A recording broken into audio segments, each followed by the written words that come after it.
Hello and welcome back to the Football Chat podcast. As it's episode 130, we're going to continue our series of running through every Premier League club and rebuilding their team for the 23-24 season. Today it is Everton. The Toffees had a very dire campaign to be fair, about to say dire campaign last year. It's not been great for a good few years now for Everton and change is necessary.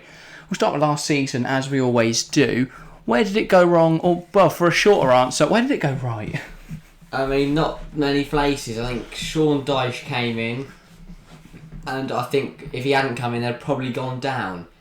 He did what he could. Yeah. He did what he could, Sean Dyche, with what he had.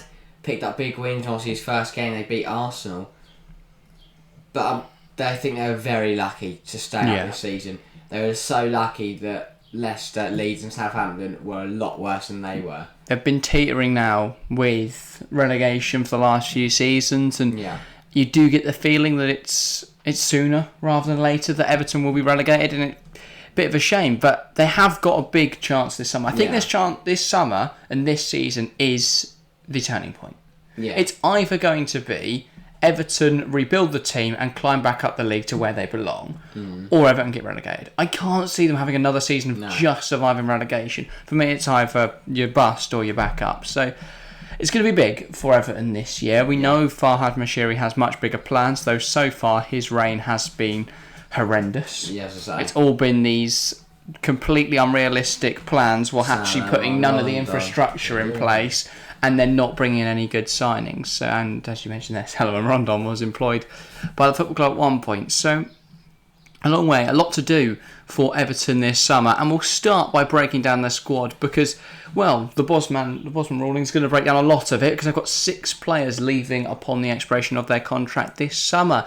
Of course, those are Yerry Mina, Tom Davies, Andros Townsend, Seamus Coleman, Asmir Begovic and Andy Lonergan. Now, I don't think Lonergan is going to matter too much, but the other 5 are all first-team players, very much involved in the squad. Obviously, Lonergan is a good third-choice goalkeeper, and they are going to then have to sign a third-choice keeper, but that's a lot of their squad, isn't it? They've got Mina, who's a capable centre-half, Davies, a rotation central midfielder, Andros Townsend, who's been one of their more key players over the last few seasons, and Coleman, obviously a huge part of the squad, has been brilliant for them for years, has suffered some major injuries, though, in the last few seasons, which have ruled him out a lot, but he is still a massive figure in the dressing room, and, of course, Asmir Begovic, a very, very capable goalkeeper, a brilliant backup.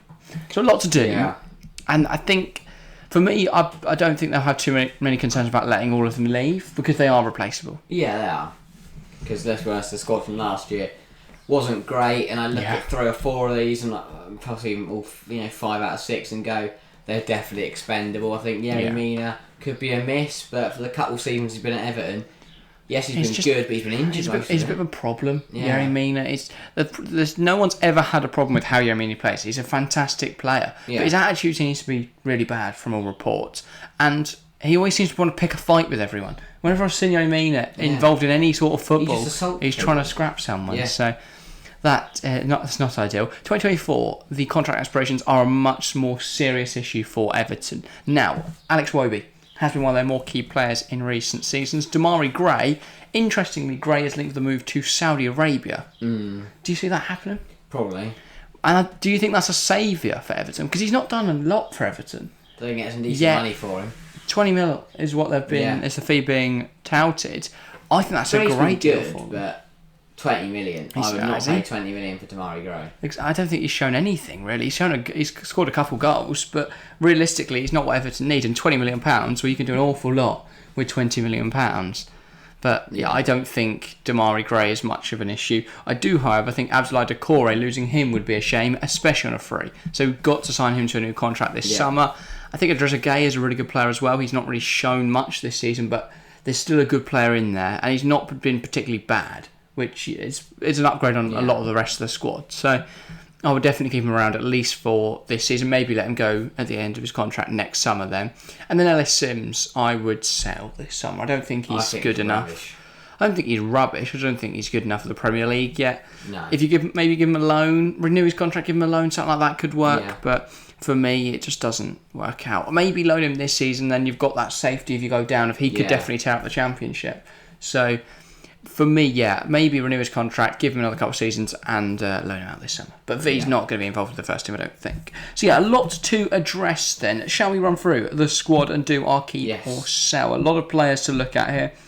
Well, not to be fair, the squad's not huge, but a lot to discuss. We've already ran through most of the goalkeepers. Andy Lonergan, of course, leaving the club this summer, as is Asmir Begovic. That leaves him with one goalkeeper, Jordan Pickford.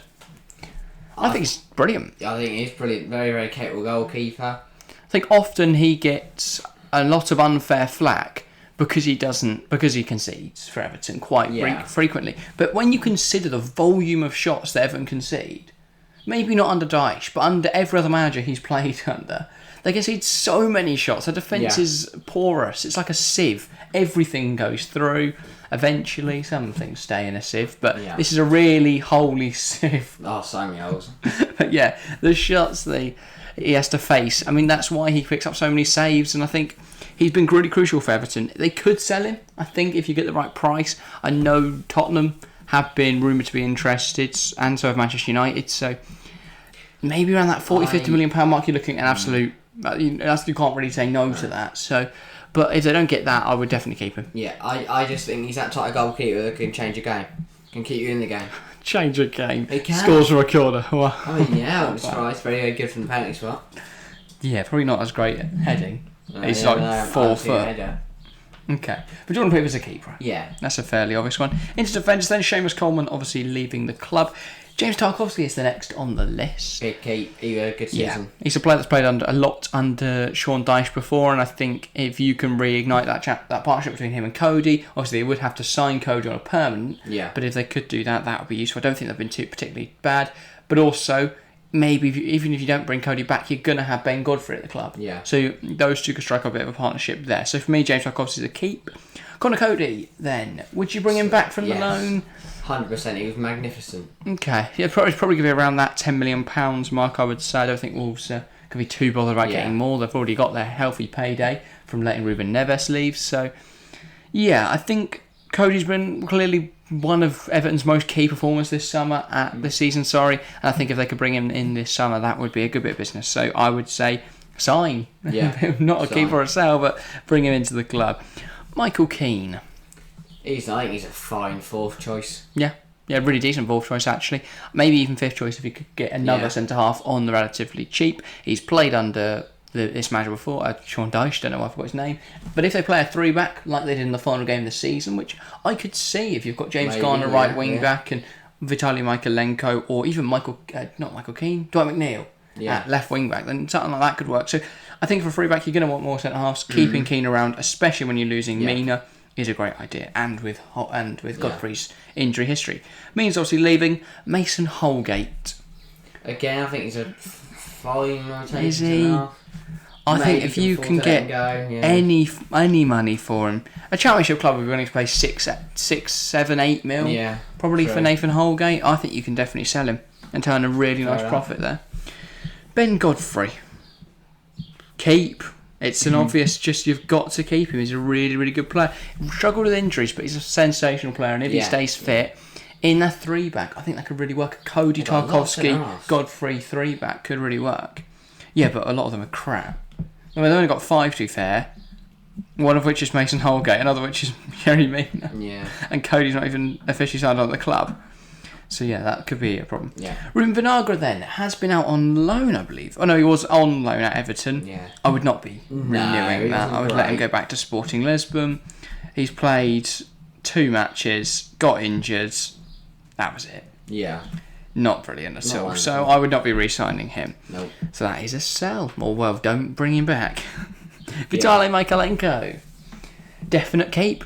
He's a good player. He's not been too... Well, he's not shown much. Well, that's harsh. He has done well at Everton, but it's a difficult side to do well in. Yeah. They're not great, but... Good player, though. 34 appearances. He had a good start to life in the Premier League this year, and I think he'll develop from this point forth. Yeah. So, yeah, I think he's a good player. Would like to see him... Would like to see him flourish for Everton, but they do need to... maybe in a higher role at left wing back he could do well, but yeah, it could be interesting to see. Nathan Patterson. Keep, again. Yeah. Very talented player. Yeah, 100%. Start every game that you can, and maybe bring in another right back to obviously to be in competition with him because you will be down to just him with Seamus Coleman leaving the club. But yeah, so fullback depth's definitely needed because you've only got Patterson and... They escape me now.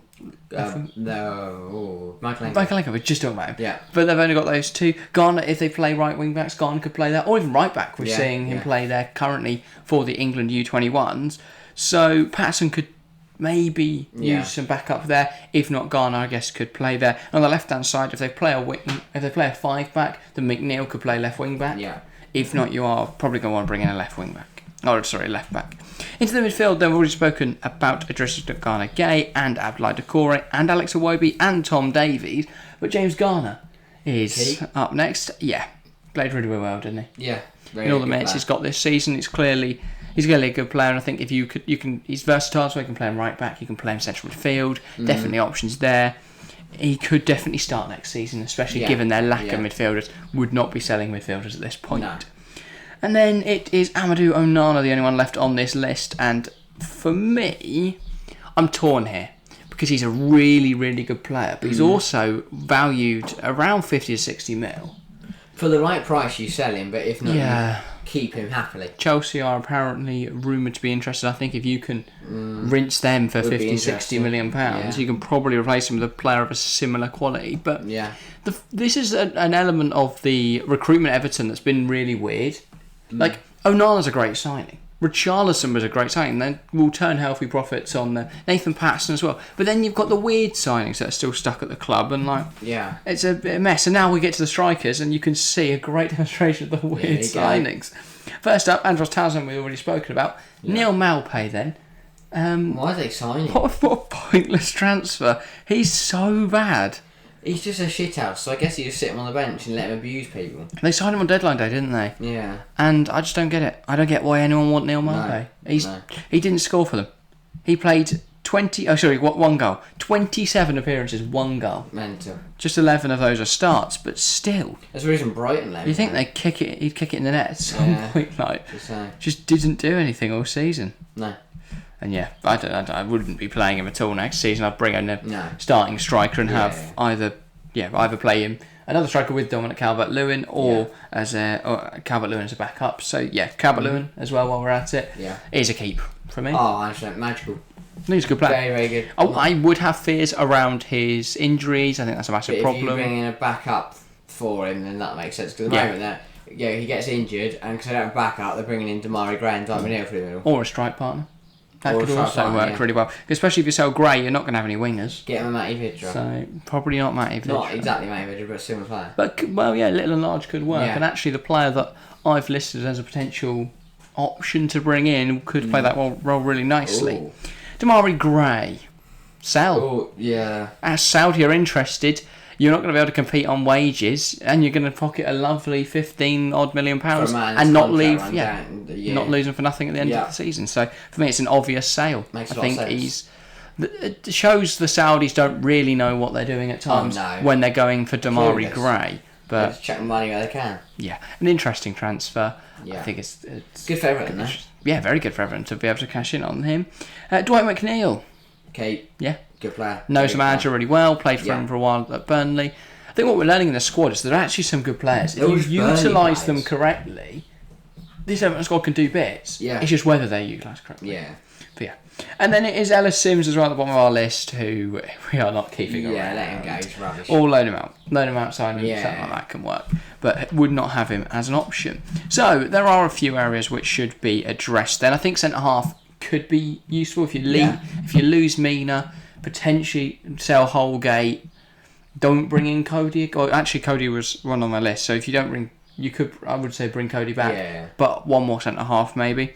A backup right back would be a great option, or a backup left back potentially. I've not got a backup left back down, but that could also be really useful. Yeah. Midfield options then as well. I think you've not got many midfielders there. Tom Davies is leaving.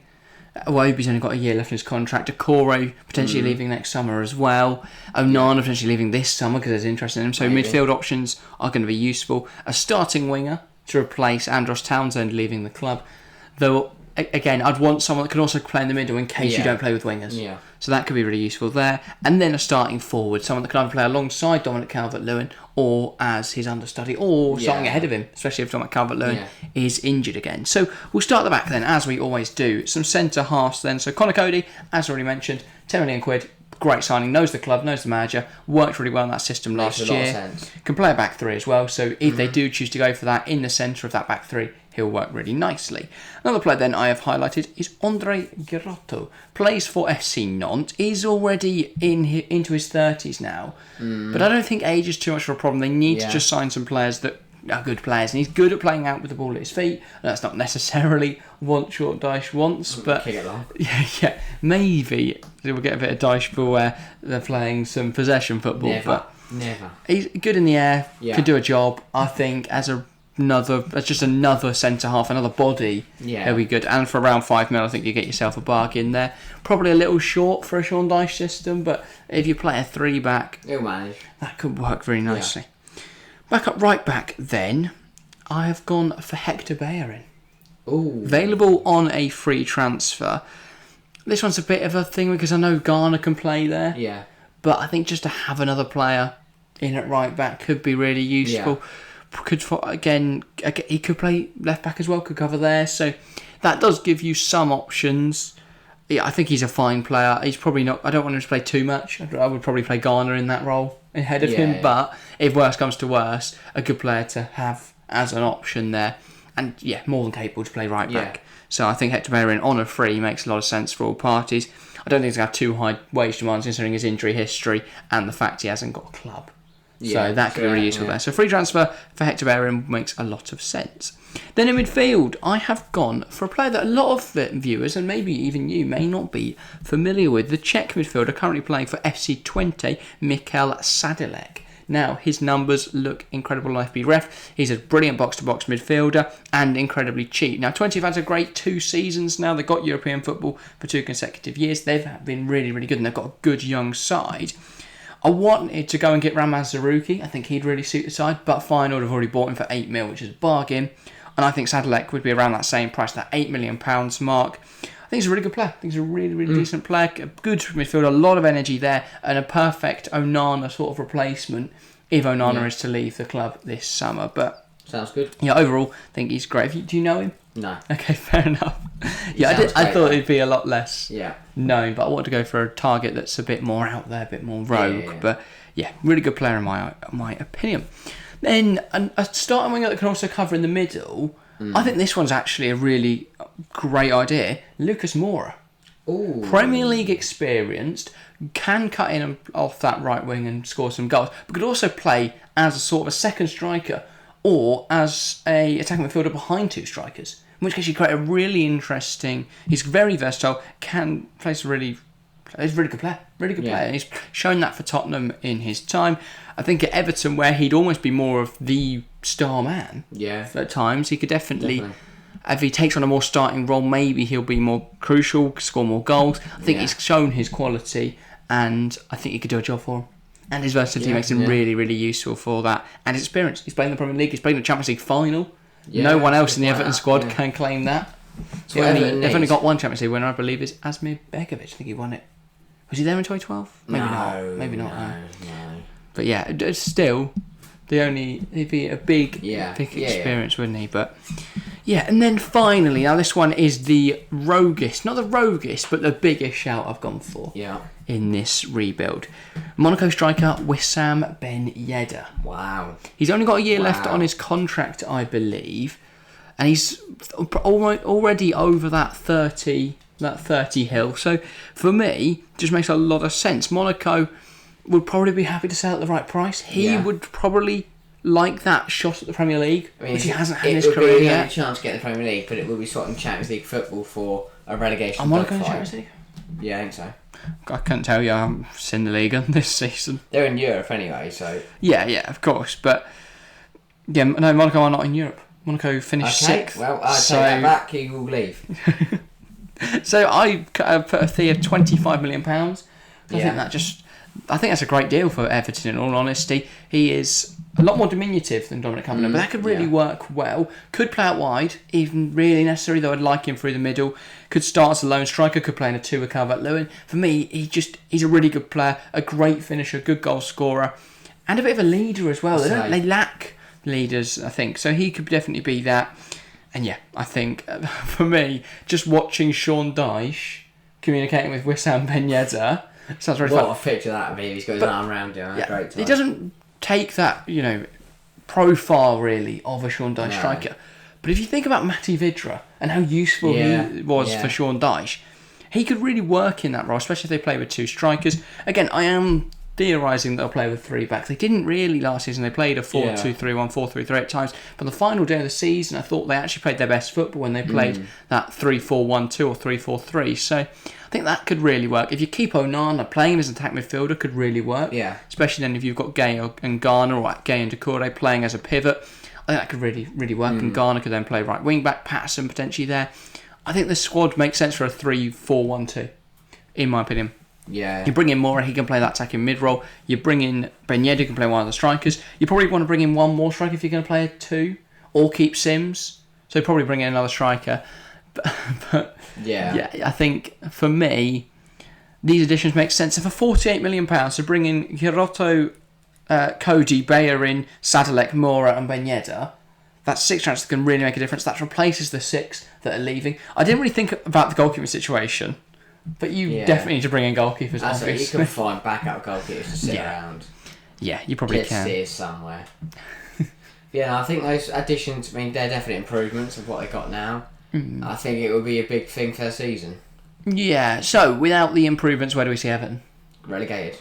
Yeah, that's going to be my answer as well. I think even with the improvements, they're in a lot of danger. It's going to take a mammoth effort from Everton to begin that rebuild, because if you had infinite money and support from Mashiri, you would just clear out that squad.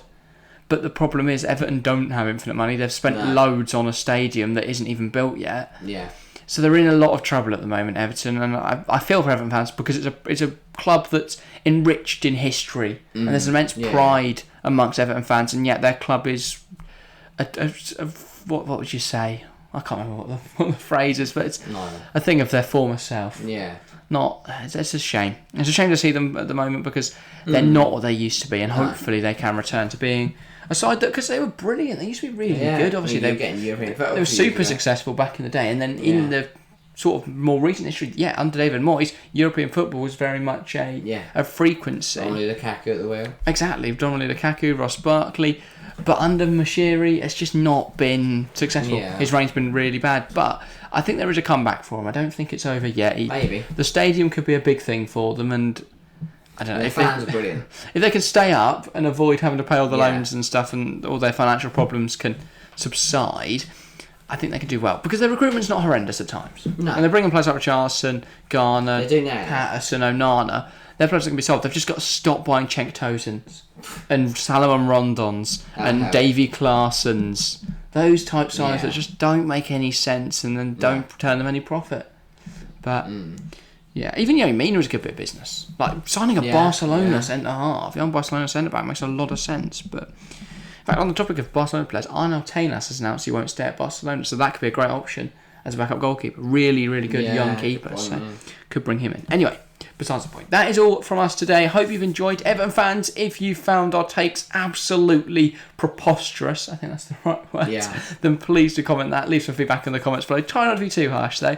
But if you found this video actually decent and you think we've provided a good review, a good sort of overlook at the club, then please do tell us that as well, because it'd be nice to have some nice comments down there as well as the negative ones. But that is sort of everything for today. As I say, keep the conversation going in the comment section down below. Make sure to leave a like and subscribe if you're new around here. We've had some great growth in the last few days. I know that people are really enjoying this series, or some of the videos in this series. I know some Villa fans are very upset with our look at Aston Villa, but we do welcome the criticism. But hope you've enjoyed the series so far. That is all from us today, though. Thank you all very much for watching or listening, and we'll see you next time. See ya.